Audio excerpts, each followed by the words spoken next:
ശബരിമല സ്വർണ്ണക്കൊള്ളക്കേസുമായിട്ട് ബന്ധപ്പെട്ടിട്ട് ഉണ്ണികൃഷ്ണൻ പൊറ്റിയുടെ കൂട്ടാളിയും ഒപ്പം തന്നെ ബംഗളൂരു സ്വദേശിയുമായിട്ടുള്ള കൽപേഷനും ഹൈദരാബാദിൽ സ്വർണം വേർതിരിച്ചെടുത്ത സ്ഥാപനത്തിൻ്റെ ഉടമയായിട്ടുള്ള നാഗേഷിനെ കസ്റ്റഡി എടുത്തുള്ള റിപ്പോർട്ടുകളാണ് ഇപ്പോൾ വരുന്നത്. കൂടാതെ ചില സ്ഥിരീകരിക്കാത്ത റിപ്പോർട്ടുകളാണെങ്കിൽ കൂടിയും വന്നുകൊണ്ടിരിക്കുകയാണ് അത്തരത്തിൽ. കൂടാതെ ശബരിമലയിലെ മുൻ അഡ്മിനിസ്ട്രേറ്റീവ് ഓഫീസർ മുരാരി ബാബുവിനെ കൂടി ഉടൻ കസ്റ്റഡിയിൽ എടുക്കേണ്ടതുണ്ട്. കാരണം മുരാരി ബാബു ഇപ്പോൾ നിരീക്ഷണത്തിലാണ് എന്നാണ് അറിയുന്നത്. ഇയാളെ പോറ്റിയോടൊപ്പം ഇരുത്തി ചോദ്യം ചെയ്യേണ്ട ഒരു സാഹചര്യമാണുള്ളത്. അതിനുശേഷമായിരിക്കും തുടർന്ന് ചെന്നൈയിലേക്കും ബാംഗ്ലൂരിലേക്കും ഹൈദരാബാദിലേക്കും കൊണ്ടുപോയി തെളിവെടുപ്പുകൾ നടത്തേണ്ടി വരുന്ന ഒരു സാഹചര്യം. കഴിഞ്ഞ ദിവസം ഈ പോറ്റി പറഞ്ഞ സാമ്പത്തിക ഇടപാടുകൾ എന്ന് പറയപ്പെടുന്ന വെളിപ്പെടുത്തിയിരുന്നു. അതായത് അതിനകത്ത് കുറേയധികം രേഖകൾ അദ്ദേഹത്തിൻ്റെ വീട്ടിൽ തന്നെ സൂക്ഷിച്ചിട്ടുണ്ട് എന്നാണ് പറയപ്പെടുന്നത്. അതിനുശേഷം ഏകദേശം 8 മണിക്കൂറോളം നടത്തിയ പരിശോധനയ്ക്കൊടുവിലാണ് പുളിമാത്തെ വീട്ടിൽ നിന്ന്, അതായത് തിരുവനന്തപുരത്ത് കിളിമാനിലുള്ള പുളിമാത്തെ വീട്ടിൽ നിന്നും നിർണായകമായ രേഖകളുള്ള ഹാർഡ് ഡിസ്കും സ്വർണവും പണവും കണ്ടെത്തുവാൻ കഴിഞ്ഞത്. ഇതിൽ മുരാരി ബാബുവിനെതിരെയുള്ള തെളിവുകളടക്കം ഉണ്ട് എന്നുള്ളതാണ് അറിയാൻ കഴിയുന്നത്. അങ്ങനെ സ്വർണ്ണപ്പാളി കേസിലും ഒപ്പം തന്നെ കട്ടളക്കേസിലും 18 പ്രതികളാണ് ഇപ്പോൾ ഇതുമായിട്ട് ബന്ധപ്പെട്ടുള്ളത്. ഈ പ്രതികളുടെ ലിസ്റ്റടക്കം ബുധനാഴ്ച റിപ്പോർട്ടായിട്ട് ഹൈക്കോടതിയിൽ ബുധനാഴ്ച സമർപ്പിക്കുകയും ചെയ്യും. അപ്പോൾ ശബരിമലയിലെ സ്വർണം തട്ടിയെടുത്തിലൂടെയും സ്പോൺസർഷിപ്പിലൂടെയും സ്വായത്തമാക്കിയ പണം എന്ന് പറയപ്പെടുന്ന ഉണ്ണികൃഷ്ണൻ പൊറ്റി കൊടുത്തിരുന്ന വട്ടിപ്പലിശയ്ക്ക് പണം നൽകുകയും കൂടാതെ വൻതോതിൽ ഭൂമി ഇടപാടുകൾ, അത് ഭൂമി ഒരുപാട് കോടിക്കണക്കിന് രൂപ, ഏകദേശം 20-25 കോടിയോളം രൂപയുടെ ഭൂമി ഇടപാടുകളടക്കം ഇതിനകത്ത് നടത്തിയതായി അന്വേഷണ സംഘത്തിന് കണ്ടെത്താനും കഴിഞ്ഞിട്ടുണ്ട്. ഇങ്ങനെ ബംഗളൂരിലും ചില ഭൂമി ഇടപാടുകൾ ഇദ്ദേഹം നടത്തിയെന്നുള്ള സൂചനകൾ നൽകുന്നുണ്ട്. അതുപോലെ തന്നെ പണം നൽകിയതിന് പകരം ഈടായി വാങ്ങിയ ആധാരങ്ങളടക്കം ഇയാളുടെ വീട്ടിൽ നിന്ന് റെയ്ഡ് നടത്തിയപ്പോൾ SIT ടീമിന് കണ്ടെടുക്കുവാനും കഴിഞ്ഞിട്ടുണ്ട്. അങ്ങനെ നിരവധി പേരുടെ ഭൂമി പോറ്റി സ്വന്തം പേരിലേക്ക് ആക്കിയതിനുള്ള തെളിവടക്കം അതിനകത്ത് നിന്ന് ലഭിക്കുകയും ചെയ്തിട്ടുണ്ട്. ഏകദേശം 3 വർഷത്തിനിടയിൽ ഏകദേശം 20-25 കോടി രൂപയുടെ അധികമുള്ള ഭൂമി ഇടപാടുകളാണ് ഇതുമായിട്ട് ബന്ധപ്പെട്ട് ഉണ്ണികൃഷ്ണൻ പൊറ്റി നടത്തിയിട്ടുള്ളത് എന്നുള്ളതാണ്. ദേവസ്വം വിജിലൻസ് ഇത്തരത്തിലുള്ള അന്വേഷണങ്ങൾ പലപ്പോഴും നടത്തിയിട്ടുണ്ട്. നേരത്തെ തന്നെ അവർക്ക് ഇത്തരത്തിലുള്ള വിവരങ്ങൾ ലഭിച്ചിരുന്നതുമാണ്. അതായത് ബന്ധുക്കളുടെ പേരിലടക്കം ഭൂമി എഴുതി വാങ്ങുന്ന ഒരു സമീപനമുണ്ട്. അതായത് ഈ വട്ടിപ്പലിശയ്ക്ക് പണം കൊടുക്കുമ്പോൾ ആ നൽകുന്ന പണത്തിന് ഉറപ്പായി നൽകുന്നത്, ഈടായിട്ട് നൽകുന്ന ഇത്തരത്തിലുള്ള വീടുകളോ അല്ലെങ്കിൽ ഭൂമിയോ ഒക്കെയാണ്. ആ ഭൂമിയൊക്കെ സ്വന്തം പേരിൽ, അതായത് ഈ വട്ടിപ്പലിശയ്ക്ക് വാങ്ങുന്നവർ പണം തിരികെ കൊടുക്കാതിരിക്കുമ്പോൾ ഒരു കാലാവധി ഉണ്ടാകും. അത് രജിസ്റ്റർ ചെയ്തിട്ടായിരിക്കും വാങ്ങിക്കുന്നത്. ഇത്ര മാസത്തിനൊക്കെ തിരിച്ചു തരാമെന്ന് പറഞ്ഞ് വലിയ 500 രൂപ 1000 രൂപയുടെയൊക്കെ പത്രത്തിൽ എഴുതി കൊടുത്തതിന് ശേഷം, അങ്ങനെ അല്ലെങ്കിൽ പ്രോമിസറി നോട്ടുകൾ ഉണ്ടാക്കിയതിന് ശേഷം അതിലായിരിക്കും ഈ വട്ടിപ്പലിശയ്ക്ക് പണം നൽകുന്നത്. ആ പണം തിരികെ കൊടുക്കാതെ വരുന്ന സാഹചര്യം എന്ന് പറയുന്നത് ചിലപ്പോൾ 6 മാസമോ 1 വർഷമോ ആയിരിക്കും. ഈ 6 മാസത്തിലോ 1 വർഷത്തിനോ ഇടയ്ക്ക് ഇവർ നൽകാതിരിക്കുകയാണെന്നുണ്ടെങ്കിൽ ഈ പണം അവർക്ക് വസൂലാക്കുന്നതിന് വേണ്ടിയിട്ട് ആ ഭൂമി അവരുടെ പേരിലേക്ക് ക്രയവിക്രയം ചെയ്യുന്ന തരത്തിലുള്ള പദ്ധതികളാണ് ഇതുമായിട്ട് ബന്ധപ്പെട്ടിട്ട് നടപ്പിലാക്കുന്നത്. അങ്ങനെ നടപ്പിലാക്കിയതിൻ്റെ പുറത്താണ് കോടിക്കണക്കിന് രൂപ ഉണ്ണികൃഷ്ണൻ പൊറ്റിയുടെ പേരിലുള്ള വസ്തുവകകളുടെ ഇനത്തിൽ ലഭിക്കുന്നതാണ്. ഈ ഭൂമി ഇടപാടിൻ്റെ രേഖകൾ പറയുമ്പോൾ ഉണ്ണികൃഷ്ണൻ പൊറ്റി പറഞ്ഞ ഭൂമി ഇടപാടുകളുടെ രേഖകൾ കണ്ടെടുത്തതിന് ശേഷവും അദ്ദേഹം പറഞ്ഞ ഈ സ്വർണ്ണപ്പാളി വിവാദം അല്ലെങ്കിൽ തട്ടിപ്പ് നടത്തിയപ്പോൾ അതിനകത്ത് വലുതായിട്ട് ലാഭമൊന്നും തനിക്ക് ലഭിച്ചിട്ടില്ല എന്നൊക്കെയാണ് ഇതുമായിട്ട് ബന്ധപ്പെട്ട് ഉണ്ണികൃഷ്ണൻ പൊറ്റി പറയുന്നത്. പക്ഷേ എന്ത് ലാഭം ലഭിച്ചില്ല, എന്ത് കിട്ടിയില്ല എന്നുള്ളതിൻ്റെയൊക്കെ തെളിവുകൾ സ്പെഷ്യൽ ഇൻവെസ്റ്റിഗേഷൻ ടീമിന് ലഭിച്ചിരിക്കുന്നു. SITയുടെ അന്വേഷണത്തിൽ അവർക്ക് കണ്ടെത്താൻ കഴിഞ്ഞിരിക്കുന്നു. അവർ കണ്ടെത്തിയിരിക്കുന്നതിൻ്റെ അടിസ്ഥാനത്തിലാണ് ഞാൻ ആദ്യം സൂചിപ്പിച്ചതുപോലെ ഏകദേശം 20 കോടിയിലധികം രൂപയുടെ ഭൂമി ഇടപാടുകൾ മാത്രം ഉണ്ടായിരിക്കുന്നു. ഈ ഭൂമി ഇടപാടുകൾ അടക്കം നടത്തിയത് അന്വേഷണ സംഘം വളരെ കൃത്യമായി മനസ്സിലാക്കിയതാണ്, കണ്ടെത്തിയതാണ്. ഞാൻ ആദ്യം സൂചിപ്പിച്ച പോലെ വിജിലൻസിൻ്റെ അന്വേഷണത്തിലും അവർക്ക് ചില രഹസ്യ വിവരങ്ങൾ ലഭിക്കുന്ന സാഹചര്യവും ഉണ്ടായിരുന്നു. അത് മനസ്സിലാക്കിയതിന് ശേഷമാണ് ഇപ്പോൾ സ്പെഷ്യൽ ഇൻവെസ്റ്റിഗേഷൻ ടീം ഇത് അന്വേഷണത്തിലേക്ക് എത്തിക്കുന്നതും ആ അന്വേഷണത്തിൻ്റെ അവസാനത്തിലേക്ക് എത്തപ്പെടുമ്പോൾ ഇതുപോലെ പുളിമാത്തിനടുത്തുമുള്ള ഇടങ്ങളിൽ നിന്ന് 20 കോടിയിലധികം രൂപയുടെ വസ്തു ഇടപാടുകൾ നടത്തി, ബാംഗ്ലൂരിലടക്കം വസ്തു ഇടപാടുകൾ നടത്തിയതായിട്ടുള്ള സൂചനകളും അതിൻ്റെ രേഖകളുമൊക്കെ ലഭിച്ചിട്ടുണ്ട്. ഈ ശബരിമലയിൽ നിന്ന് ഈ കടത്തിക്കൊണ്ടുപോയ പാളികൾ എന്ന് പറയപ്പെടുന്നത് സ്വർണം പൂശാൻ വേണ്ടി മറ്റ് സ്പോൺസർമാർ നൽകിയ സ്വർണവും ഉണ്ണികൃഷ്ണൻ പൊറ്റി കൈവശപ്പെടുത്തി എന്ന് പറയപ്പെടുന്നുണ്ട്.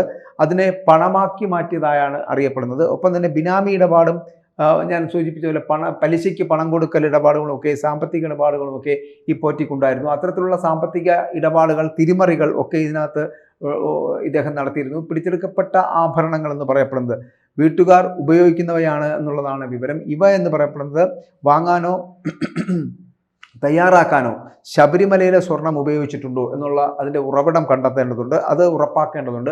മാത്രമല്ല ഈ ഭൂരേഖകളുടെയൊക്കെ നിജസ്ഥിതിയൊക്കെ പരിശോധിച്ച് കൃത്യമായിട്ടും അത് വാങ്ങിയ കാലാവധിയും ഏത് ഡേറ്റിനാണ് എന്നുള്ളതൊക്കെ ഉറപ്പിക്കേണ്ടതുണ്ട്. ഒപ്പം തന്നെ പോറ്റിയുടെ വീടും പരിസരവും പരിശോധിച്ച SIT സ്പെഷ്യൽ ഇൻവെസ്റ്റിഗേഷൻ്റെയും മറ്റു ചില രേഖകൾ കൂടി ഇതിനോടൊപ്പം കണ്ടെടുത്തിരിക്കുകയാണ്. ചില രേഖകൾ ഒപ്പം തന്നെ ചിലപ്പോൾ ഈ വന്ന സാഹചര്യത്തിലായിരിക്കും ഈ അടുത്ത കാലത്ത് അത് കത്തിച്ചു കളഞ്ഞതായിട്ടും ഇതുമായിട്ട് ബന്ധപ്പെട്ട് കണ്ടെത്തിയിട്ടുണ്ട്. ഇത് മാത്രമല്ല, തട്ടിയെടുത്ത് സ്വർണം മറിച്ചു വിറ്റെന്ന് അല്ലെങ്കിൽ മറിച്ചു വിറ്റ് പങ്കിട്ടെന്ന മൊഴി, ആ ഒരു മൊഴി കൂടി ഇതിനകത്ത് പ്രതി ആവർത്തിക്കുന്നുണ്ട്.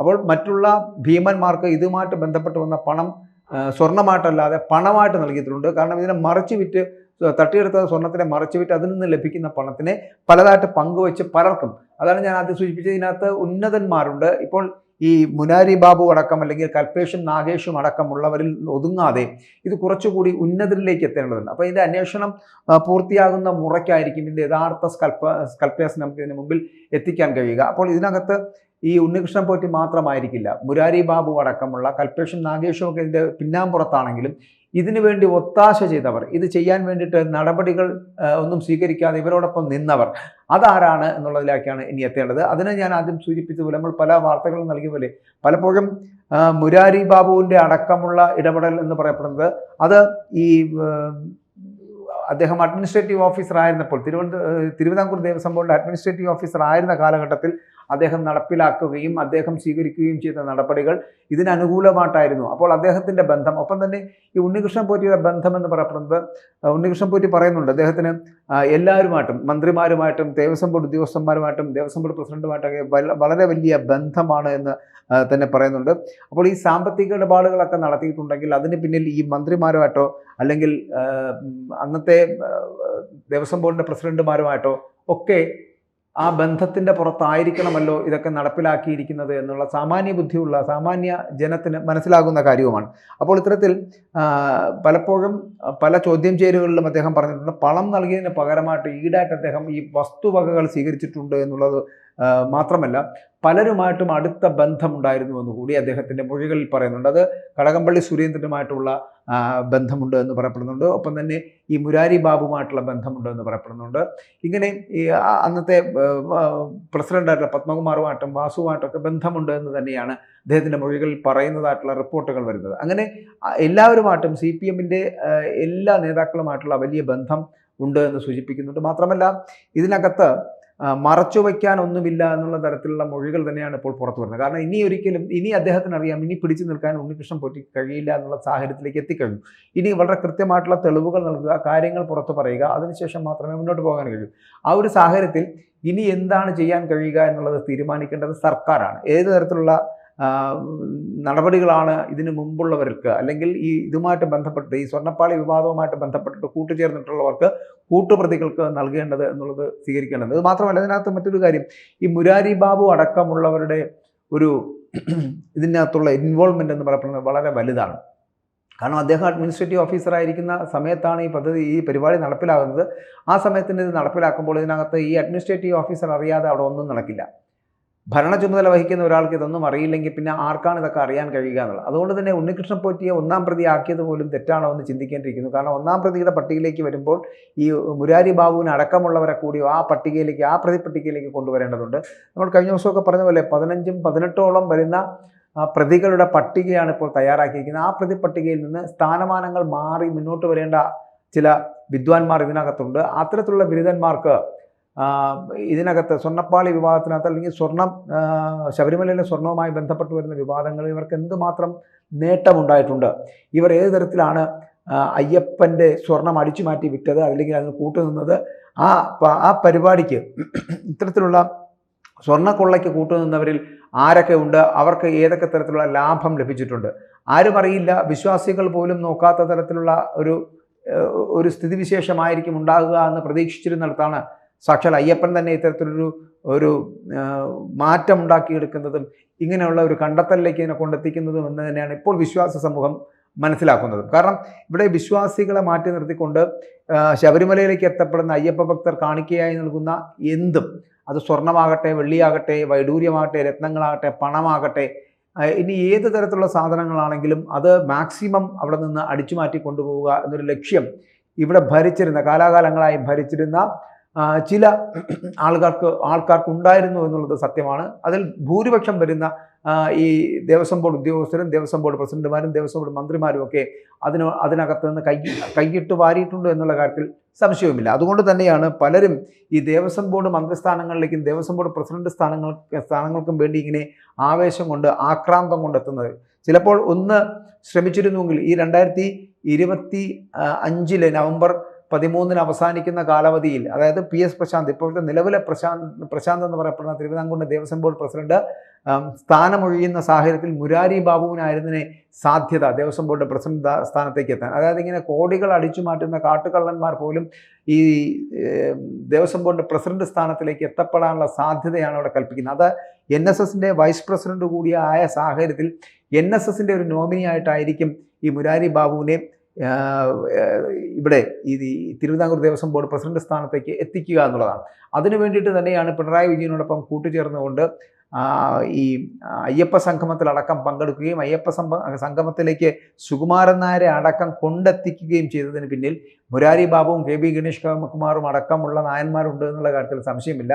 അവരുടെ മനസ്സ് എന്ന് പറയപ്പെടുന്നത് മുരാരി ബാബുവിന് എങ്ങനെയെങ്കിലും പ്രസിഡന്റ് സ്ഥാനത്തേക്ക് എത്തണം. അതിന് ചൂട്ടുപിടിക്കുവാൻ വേണ്ടി തന്നെയാണ് ഗണേഷ് കുമാർ ഈ സുകുമാരൻ നായരെ LDFൻ്റെ ക്യാമ്പയിനിലേക്ക് കൊണ്ടുവരിക എന്നൊരു ലക്ഷ്യം കൂടി ഉണ്ടായിരുന്നു. അതും നടപ്പിലാക്കാൻ കഴിഞ്ഞു. അങ്ങനെ മുരാരി ബാബുവിന് ദേവസ്വം ബോർഡ് പ്രസിഡന്റ് സ്ഥാനവും LDFൽ മാന്യമായ ഒരു സ്ഥാനവും ഇളക്കം കിട്ടാത്ത സ്ഥാനം തനിക്ക് ലഭിക്കണമെന്നുള്ളത് കൊണ്ട് തന്നെയാണ് ഈ ഗണേഷ് കുമാർ സുകുമാരൻ നായരെ NSSനെ വളരെ കൃത്യമായിട്ടും ഇടതുമുന്നണിയുടെ പാർശ്വവൽക്കരിക്കപ്പെടുന്ന ഇടതുമുന്നണിയുടെ ഭാഗത്തേക്ക് കൊണ്ടുവരുന്നുള്ള ഒരു ശ്രമം നടത്തിയത്. അങ്ങനെ അതിൽ പൂർണ്ണമായിട്ട് അല്ലെങ്കിൽ വിജയിക്കുവാൻ അദ്ദേഹത്തിന് താൽക്കാലികമായിട്ടാണെങ്കിൽ കൂടി വിജയിക്കുവാൻ കഴിഞ്ഞു എന്നുള്ളതാണ്. അങ്ങനെ ആ ഒരു വരവ് പക്ഷേ NSSനെ ഏൽപ്പിക്കുന്ന ആഘാതം വളരെ വലുതാണ്. ഈ മുരാരി ബാബു അടക്കമുള്ളവർ സ്വർണ്ണക്കൊള്ളയ്ക്ക് കൂട്ടുനിന്നവരാണ് എന്നുള്ള തിരിച്ചറിവ് NSSന് ലഭിച്ചിരിക്കുന്നു. NSSൻ്റെ ജനറൽ സെക്രട്ടറി ആയിട്ടുള്ള സുകുമാരൻ നായർക്ക് ഇതിനകത്തേക്ക് എത്തുവാൻ അല്ലെങ്കിൽ സുകുമാരൻ നായരെ ഇവിടെ കൊണ്ടെത്തിക്കുവാനുള്ള ഒരു ശ്രമം നടത്തിയ മുരാരി ബാബുവും ഒപ്പം തന്നെ ഗണേഷ് കുമാറും ഉണ്ട്. അപ്പോൾ അവിടെ NSS ജനറൽ സെക്രട്ടറി ആയിട്ടുള്ള സുകുമാരൻ നായരുടെ രാജി കൂടി ആവശ്യപ്പെട്ടുകൊണ്ട് ഇപ്പോൾ അതിനകത്ത് തന്നെ NSSനുള്ളിൽ തന്നെ വലിയൊരു പ്രതിഷേധം ആരംഭിച്ചിട്ടുണ്ട്. അപ്പോൾ ഇനി ഇതിലേക്ക് NSS ജനറൽ സെക്രട്ടറി രാജിവെക്കേണ്ട ഒരു സ്ഥിതിയിലേക്ക് എത്തുമോ എന്നതടക്കം ഇനി നമ്മൾ മനസ്സിലാക്കേണ്ടതുണ്ട്. കാരണം ഇതുപോലുള്ള മുരാരി ബാബുമാരെ പോലുള്ള സ്വർണ്ണക്കൊള്ളക്കാരെ കൂടി ഇതിനകത്ത് ഉൾപ്പെടുത്തി അവരെയൊക്കെ NSSൻ്റെ നോമിനിയാക്കി ദേവസ്വം ബോർഡിലേക്ക് എത്തിക്കാനുള്ള ശ്രമം നടത്തിയിട്ടുണ്ടെങ്കിൽ അത് ശരിയല്ല എന്ന് പറഞ്ഞുകൊണ്ടുള്ള പ്രതിഷേധം നടക്കുന്നുണ്ട്. ആ പ്രതിഷേധത്തിൻ്റെ ഭാഗമായിട്ട് ഈ NSSൻ്റെ ജനറൽ സെക്രട്ടറി സ്ഥാനത്ത് നിന്ന് സുകുമാരൻ നായർ രാജിവെക്കണമെന്ന് കൂടി ഇപ്പോൾ അതിനകത്ത് ഉയരുന്നുണ്ട്. അപ്പോൾ ഞാൻ പറഞ്ഞു വന്നത് ഇതിനകത്ത് മുരാരി ബാബുമാരെ പോലുള്ള ബാക്കിയുള്ള ഇതിന് പിന്നിൽ പ്രവർത്തിച്ച ദേവസ്വം ബോർഡിലെ ഉദ്യോഗസ്ഥരായിട്ടുള്ളവരെ, ദേവസ്വം ബോർഡിൻ്റെ പ്രസിഡന്റ്, ദേവസ്വം ബോർഡിൻ്റെ മന്ത്രി, ഇങ്ങനെയുള്ളവരൊക്കെ വലിയ വലിയ ഉന്നതരായിട്ടുള്ള നേതാക്കന്മാർ ഇതിന് പിന്നിൽ പ്രവർത്തിച്ചിട്ടുണ്ട്. അവർ കൂടി ഇനി വരും ദിവസങ്ങളിൽ ഈ പ്രതിപട്ടികയിലേക്ക് എത്തപ്പെടുകയും കസ്റ്റഡിയിലെടുക്കുകയും ചെയ്യുന്ന ഒരു സാഹചര്യത്തിലേക്ക് എത്തും. കൂടുതൽ വാർത്തകളും വിശേഷങ്ങളും നിങ്ങളിലേക്ക് എത്താൻ ABC മലയാളം സബ്സ്ക്രൈബ് ചെയ്യുക, ബെൽ ബട്ടണും അമർത്തുക.